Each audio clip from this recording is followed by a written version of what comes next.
Hello and welcome back to Bookish and welcome back to my Saturday Hodgepodge, my weekly wrap-up of books, bookish things, things on BookTube, an opportunity to give my, dogs a chance to bark on video, and then whatever the heck else I want to talk about.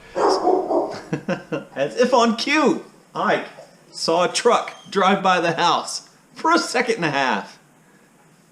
Way to go, Ike. Scared that truck right off.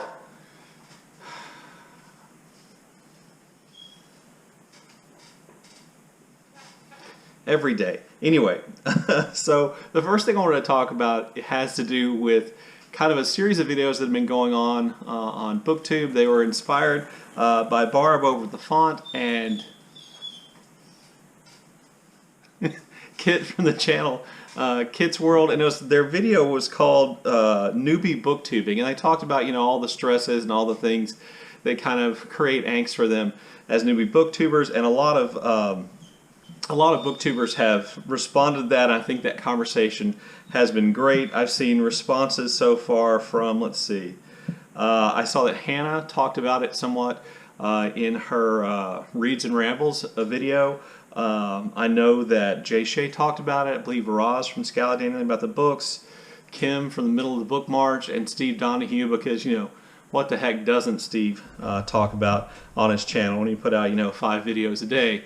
You can cover a lot of ground. But I really thought that conversation was great. And so in part, this discussion about dislikes or thumbs down, or however you want to think, down thumbs, however you want to think about them, is inspired by that. But really what made me think about this and made this kind of come up for me was that Kelly over at Books I'm Not Reading created a great new tag, which is basically like backlist, where you're supposed to, in part of the tag, you're supposed to go back and look at your old videos and find out which old videos you had that you wish had gotten more views. So she tagged me to do that, which is great. I love a tag. I particularly love a new tag, a good tag. And so I was, just kind of casually looking through my my list of BookTube videos last night, day before, and looking for the ones which I really liked, which I didn't think, had gotten maybe the views that they deserved. And I started noticing my dislike percentages. That if you look at your list of videos, way over on the right, it will show, what percentage of likes versus dislikes you got, or, kind of what your percentage is. And then you can hover over that percentage. It'll tell you how many actual dislikes you got. And one of the things I noticed is that I think for a booktuber, I get a fair number of dislikes. And so I started paying attention to which videos seem to be generating the most dislike. And so I thought I would kind of talk about that with you today as maybe a way of relieving some anxiety, some concern, or to keep people from taking that kind of dislike thing too seriously. So the first video that I noticed that I had a lot of dislikes on was my Saturday Hodgepodge number 45, which has in bold letters on the title card, cancel culture. And in fact, I put the hashtag cancel culture in, it's a, well, shoot, there's a hashtag thing, so that if you search cancel culture, my video might come up. So, in a way, talking about something like cancel culture and making, the hashtag cancel culture appear above my title, I was just asking for people to come and dislike my video. And that video did get 17 dislikes, which is, a little higher than normal for me. I think I average probably somewhere between 4 and 8 dislikes a video. I'll talk more about that in a minute, but obviously this is one where I was intentionally kind of talking about a hot button topic because I wanted to talk about this issue of cancel culture. And I did get a lot of great responses, and I had really good discussion with Steve and other people in the comments section about cancel culture and what I thought about it. And just to sum it all up, cancel culture is just really something that white people use to claim victimhood. That's what I'm going to say, and I think the proof of that in American politics can be seen today with Republicans talking about, being canceled because, Donald Trump is no longer allowed to spread seditious lies on Twitter and things like that. But anyway, sometimes, I expect dislikes because I enjoy a good fight. I've always been this way.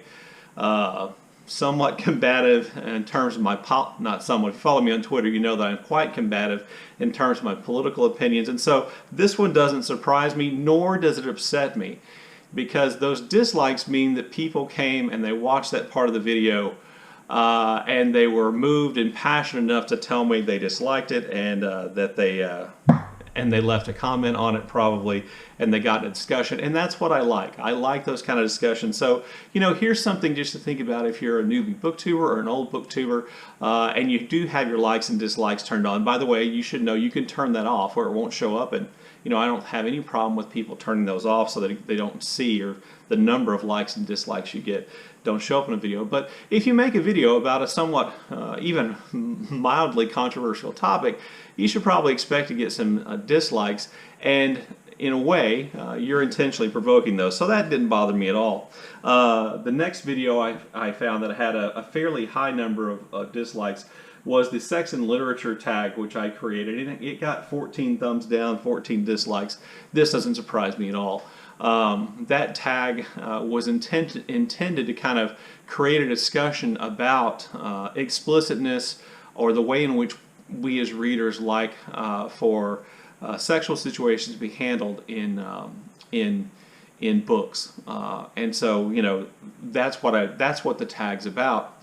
But a lot of times, if the title of your video sounds clickbaity, you know, that something just to get people to click on it, a lot of times people will give you downvotes because of that. A lot of times they just won't agree with what you said. Something called the sex and literature tag. Some people probably just liked it because I was talking about sex, so that one doesn't bother me very much.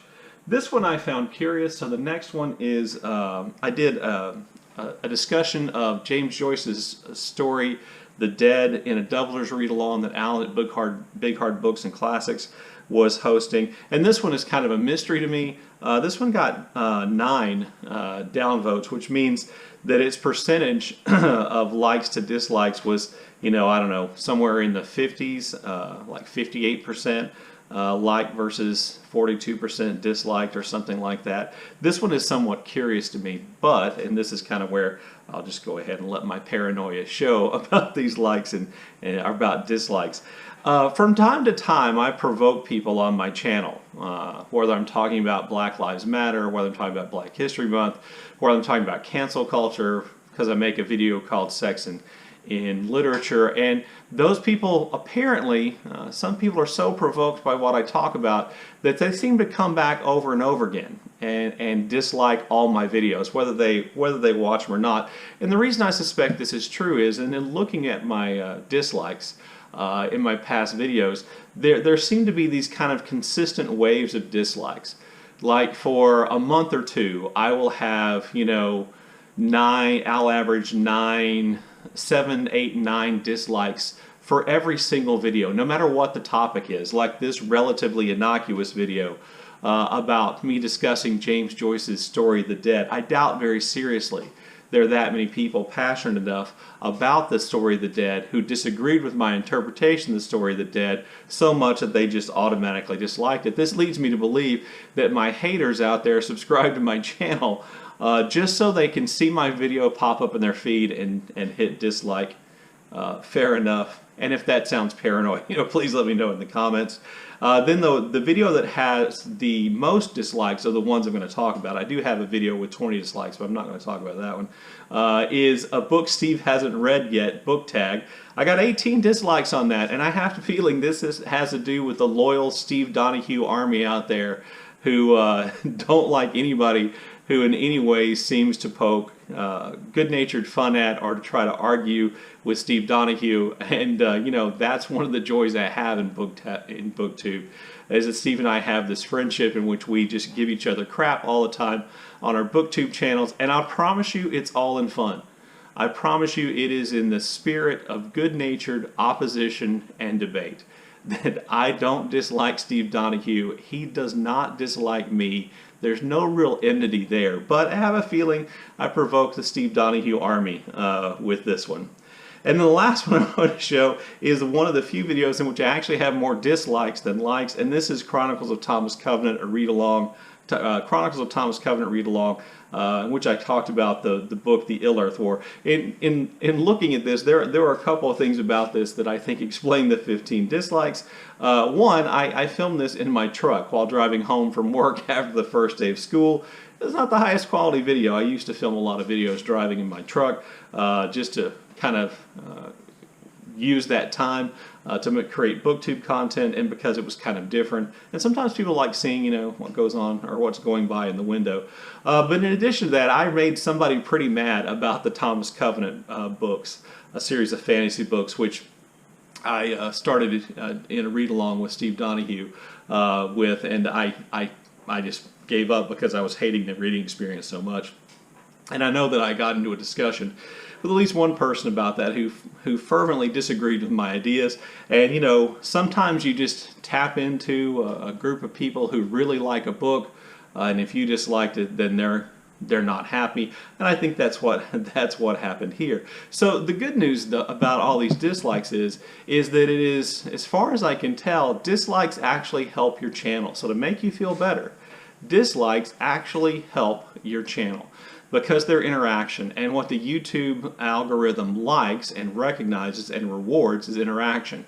Likes, dislikes, by the way, comments matter more than both of those things. So, the channels you want to support the most, or that you really think need more attention, commenting will get more, will help those channels more than liking or disliking, even though both those things help. So, one of the great delights, being the kind of person I am, which is to say, not particularly nice, one of the great delights I have with all my haters at various points in time showing up and disliking my videos is that they're actually helping me.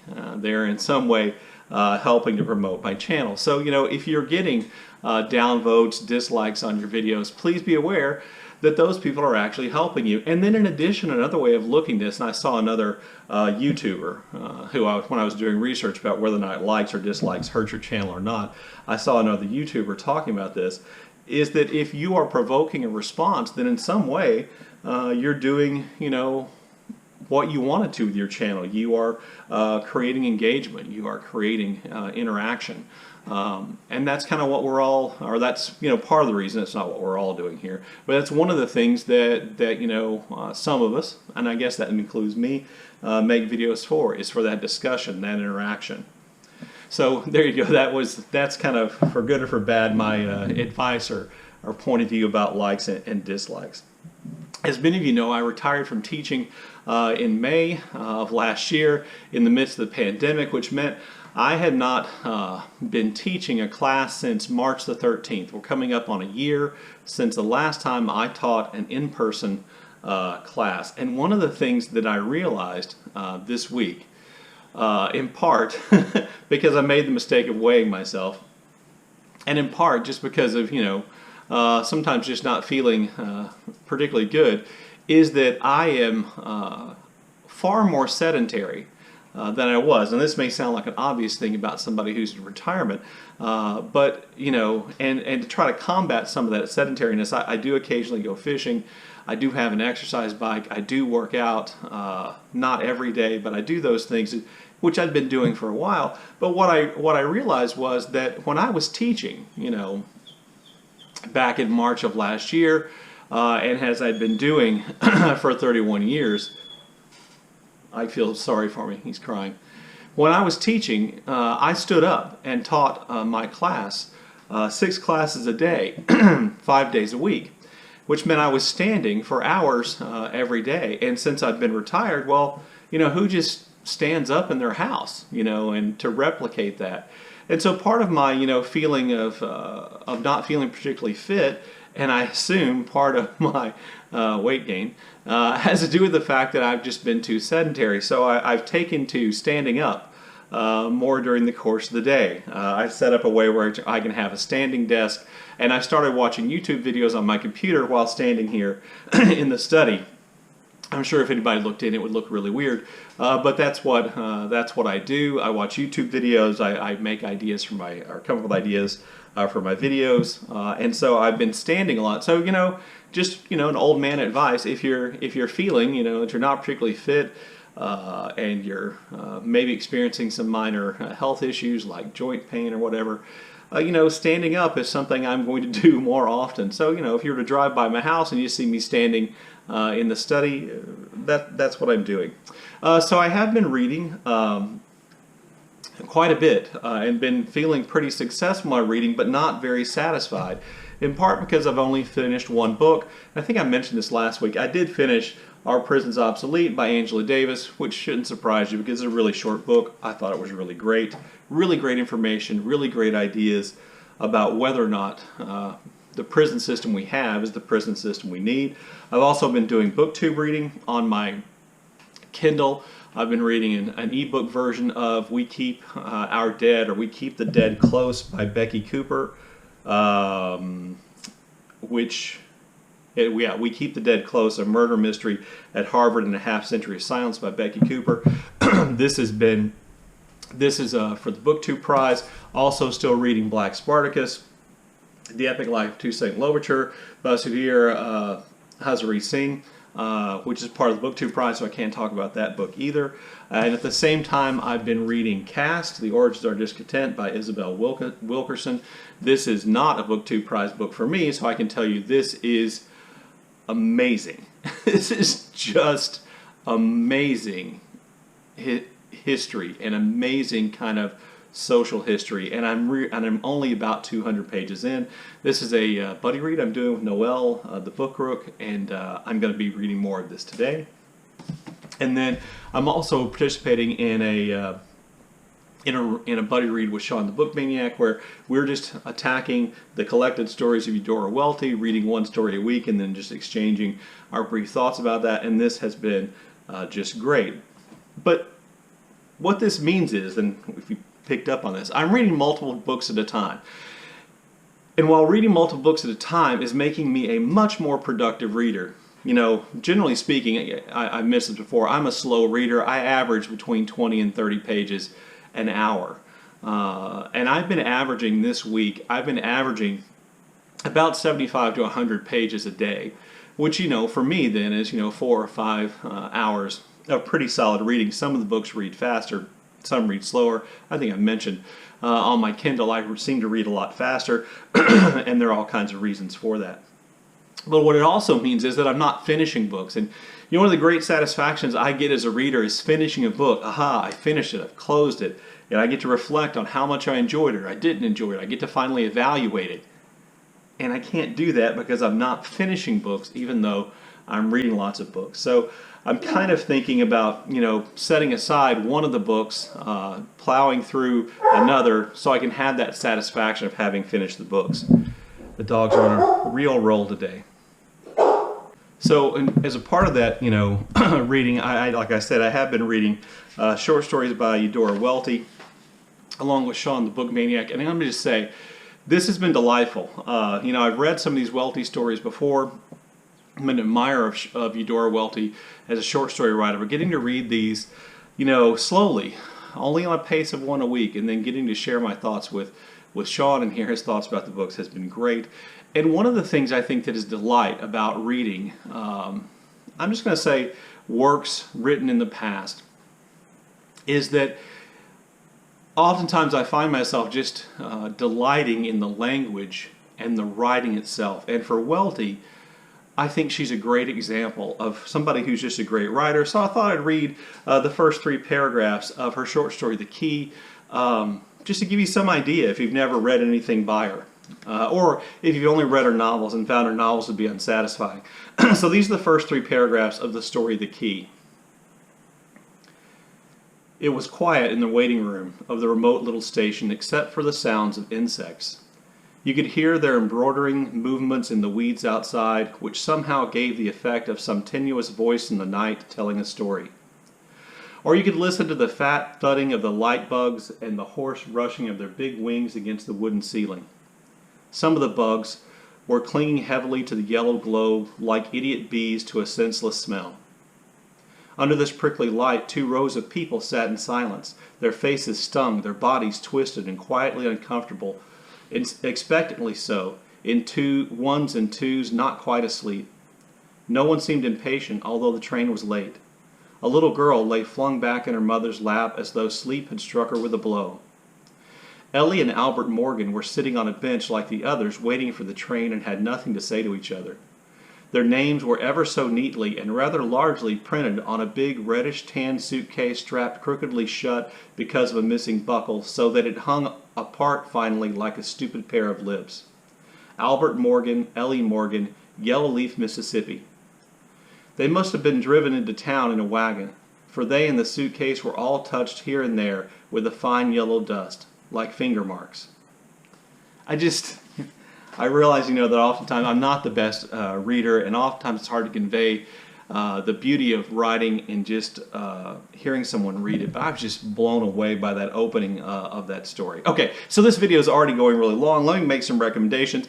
I'm going to recommend some specific videos from channels that are pretty well established channels today, but I wanted to mention them because I just thought their videos just struck me, or something about them just struck me as really great. Karen from Runwright Reads, her weekly vlog this week is toddler-tastic. There's a lot of footage of her daughter getting into all kinds of mischief, and just great stuff if you're a parent. If you want to be a parent, this is I just thought beautiful and charming, and it's fun for me as a parent of kids who are now in their mid-20s to remember those toddler years, so I'm going to recommend that.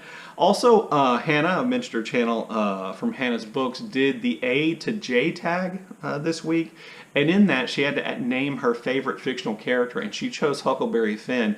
In the process of talking about that, she gave I thought, an incredibly nuanced and excellent discussion of Mark Twain, and then how that relates perhaps to problematic authors. I thought that was great. Charlie Heathcote, I think just Friday, maybe it was Friday, put out 2 videos called A Year of an Heir to Murder, Part 1 and Part 2. An Heir to Murder was a cozy mystery that he wrote that I read, which I just really liked. And these videos, he kind of gives some insight into how and why he wrote them, into how he writes, into his writing career and development. I was just fascinated. One of the things that I always find interesting, that I love, is to listen to or to read about writers and writing, so that it was awesome. And then a channel I don't think I've ever mentioned here before, and that channel is called Books Like Whoa. She made just a great video. It's a long video, but a great video called Historical Accuracy is Garbage, in which she addressed the tendency of critics and YouTubers and BookTubers to nitpick particularly historical romances for a lack of historical accuracy. And I just thought everything about that video was great, and I found it fascinating. There'll be links to those videos down below in the comments section, as well as links, I hope, to all the channels that I mentioned in this video. I wanted to leave by just talking about the weather. It's been snowing in lots of parts of the country. I live in southeast Texas, south of Houston, north of Galveston. Is where I live, and so it doesn't snow here, but it has gotten cold. As a matter of fact, we're looking forecast for temperatures on Monday have the temperature somewhere around 17 degrees, which I promise you is really cold and rare here. And we might actually have 2 days in which the temperature dips below freezing for a significant period of time. And so since it doesn't snow here, when it gets cold, it usually just rains. That's usually what we get. Is rain. And I just wanted to mention this in relationship to my dog Zelda. Now that I'm home, I mentioned that I'm retired. Zelda and Ike and I spend quite a bit of time together, and most of the time, since I mentioned the whole thing about being sedentary, we are sitting in our respective pieces of furniture. Zelda on the couch, me in my recliner, Ike on the sofa in the living room, and sleeping or reading or doing something like that. But when Zelda does have to go outside, if it's the least bit cold or rainy, and I think this is a Great Dane thing, she just immediately turns around and comes back in the house. And she just hates to be wet. She hates to be cold. And then in addition to that, I noticed today she was laying on the couch and growling. I had the TV off, and I realized she was looking at her reflection in the television and thinking she saw another dog. If you ever really want to if you're interested in dogs at all, let me just encourage you to, you're ever doing dog research, look at all the weird stuff about Great Danes. Now, every breed of dog has its own kind of weird things or funny things about them. But Great Danes are kind of a trip. For a dog who probably weighs, I think, now around 115 pounds, she's quite dainty, and she's quite sensitive. But she's not particularly bright. Anyway, there you go. There's my Saturday Hodgepodge for this week. Sorry it was so long. Look forward to your comments in the comments section below. And as always, thank you for watching.